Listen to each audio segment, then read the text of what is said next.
ব্রহ্মার্জন বলে একটি বাংলা সিনেমা আসছে, পরিচালনায় সৌভিক দে নতুন পরিচালক। এবং এই সিনেমার মধ্যে আমরা ফিচার করতে দেখছি অনিন্দকে আর রোহানকে। সেই সিনেমার টিজার চলে এসেছে, টিজারটা দেখলাম, টিজারটা আমার কিন্তু বেশ প্রমিসিং লাগলো। হ্যাঁ, গল্পের মধ্যে নতুনত্ব কিছুই নেই, রুটিন গল্প সেটা বোঝাই যাচ্ছে দেখে।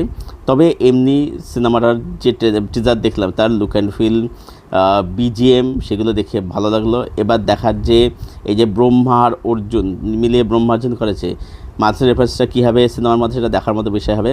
আচ্ছা, এখানে আমরা জায়নাবকে দেখতে পাচ্ছি, এই সিনেমার মধ্যে রয়েছেন যিনি একদম ঋত্বিক রোশনের মা হয়েছেন, খুব ভালো একজন অভিনেত্রী তিনি আর কি।